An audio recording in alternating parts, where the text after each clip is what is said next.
asking God for something for the wrong reason, remember, God knows your heart. If you're asking God to give you a new Mercedes just so you can show everybody they were wrong about you and put your hand on your hip, you won't get it. You won't. However, if you're asking God to give you a new Mercedes so you can show off the glory of God, you're on the right track. James 4:3, that's where that comes from. Tells you that if you ask amiss, you're asking for lust and all those kind of things because you lust in your heart. It's something I want real bad. That's what he's talking about, for the wrong reasons. You ask amiss. That means your heart is not right. And then if you look over in John 14:3, Jesus even said this. He said, everything you ask me for, I will give you. But guess why he said he would do it? So that the Father may be glorified in the Son. So that the Father may be glorified in the Son. If you're asking God for something so that the Father may be glorified in the Son, you're on your way to getting whatever that is. If you're not asking for the glory of God, so that God can be glorified, you're asking amiss, and you're probably not going to ever see that thing. And then 1 Corinthians 10:31 tells us this. Whatever you do, even if you're eating, drinking, whatever, do it to the glory of God. And that goes back to what we said earlier. If somebody sees you, just because of your mannerism and the way that you are, they may ask you, wow, there's something different about you. And guess what happens? You get to show your God through that. Through anything you do. If you complain and run around, nobody thinks you're a Christian. They really don't. Nobody wants to be around those kind of people. So whatever you do it to the glory of God. Ask to the glory of God, and you're on your way to getting that thing. Now, what does it have to do with money? Desire for stuff creates selfishness. And then that creates the desire to keep up with the Joneses. Or in this day, today is the Combses. Puffy Sean Combs and all these rappers and our kids. See, but you guys don't realize as parents is our kids are watching that. Our kids are watching that stuff, and they want to be like those people. And the reason they want to be like those people is because a lot of that stuff we don't have. And it's not because God doesn't want to give it to us, but it's because we want it for the wrong reasons. Okay? Okay, now we get into the good stuff. Number 6. This is another reason that you will not be blessed. This is another reason why your prayers will not be answered. Y'all ready? I wish he was over there on the I would say, give me a drum roll, but he's not over there. Number 6. Good. Y'all do it for me. Y'all do it for me. That's good. Oh, you're going to do it. All right. Number 6. Unbelief. Unbelief.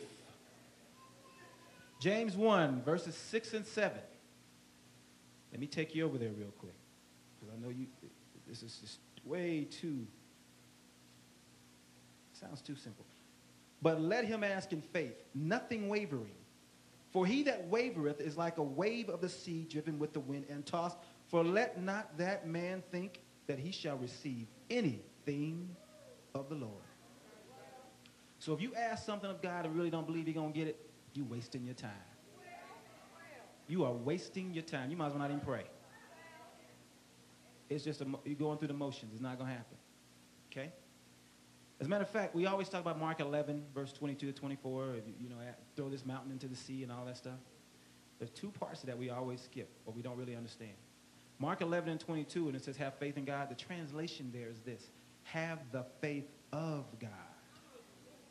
Have the faith of God. A lot of people don't understand. God had to have faith to create the world, to create us.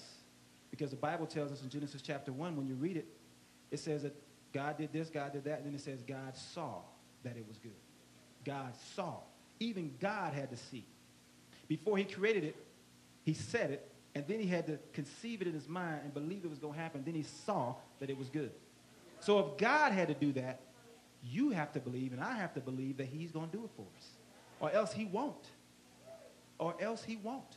So if you're wondering why that miraculous thing that you're believing for you're not getting, because you don't really believe it yourself. That's why you're not getting it. Okay? Faith is an essential of blessing. I'm going to give you 3 essentials that you have to have. Faith is the first one. It is an essential to be blessed in any kind of way. And guess what? The same way I'm blessed with money, I'm blessed with healing. Same way I'm blessed with healing, I'm blessed with relationships. All those blessings go together. The same stuff you do to get blessed financially, you do to get healed. See, it's a package deal. It's a package deal. All of it goes together. The same stuff you do to get one, you get all of it. Okay?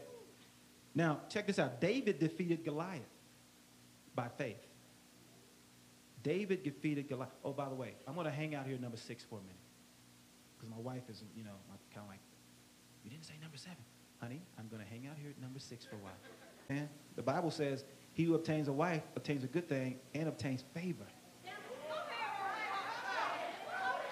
But don't rush to do it.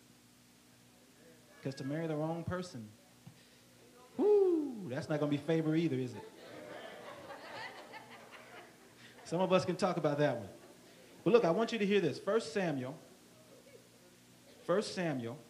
chapter 17, verse 40. And check this out. And we talk about David, and everybody knows David threw the stone and they killed Goliath, right? I would offer to you that David actually killed Goliath before he ever threw the stone. Before he ever got his sling out of the bag. And I'm going to show you how. You ready? 1 Samuel chapter 17, starting in verse 40. And he took his staff in his hand, he's talking about David, and chose him 5 smooth stones out of the brook, and put them in a shepherd's bag which he had, even in a scrip. And his sling was in his hand, and he drew near to the Philistine. And the Philistine came on and drew near unto David. And the man that bare the shield went before him. And when the Philistine looked about and saw David, he disdained him, for he was but a youth, and ruddy, and of a fair countenance.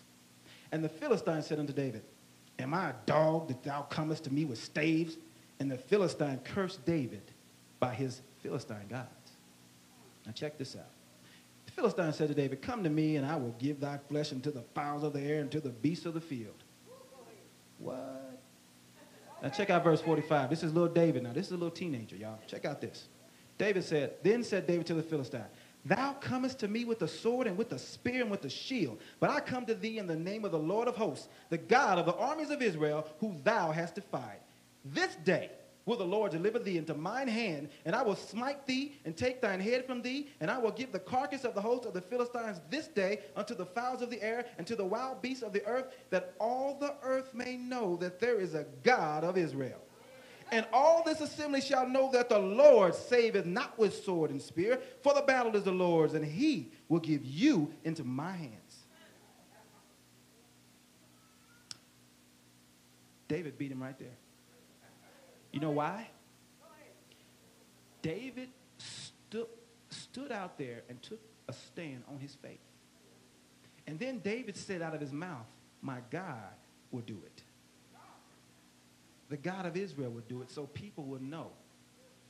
The God of Israel would do it so people would know. When you step out, when you know you're in the will of God. See, because David didn't pray before he fought Goliath. David didn't pray. You know why? Because he knew the will of God. You don't have to always pray to make a decision if you know the will of God.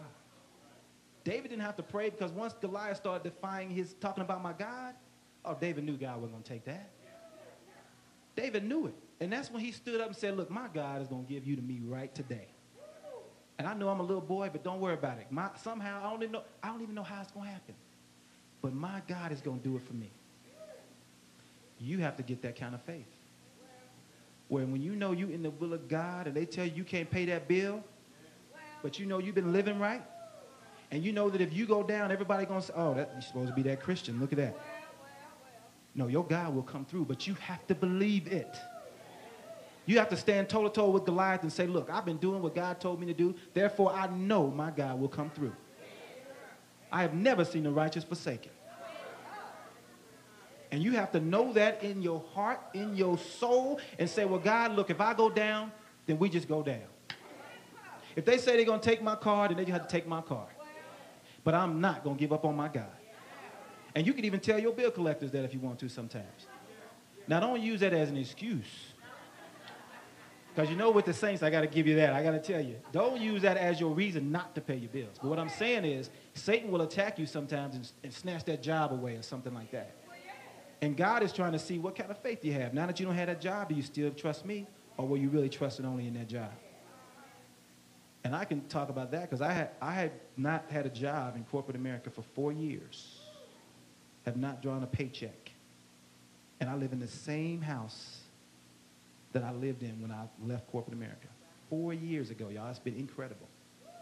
You talk about being fed by the ravens. I've seen some stuff happen that just blows my mind. You know why? Because I stand before y'all and tell y'all God's going to do it.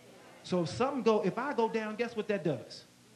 That's like giving God a black eye. He's not going to let himself get no black eye. So you got to have the same kind of faith to stand flat-footed in the midst of whatever's going on and say, my God shall do it for me. Period. No question about it, it's going to happen. And that's what David did. Now, here's another thing.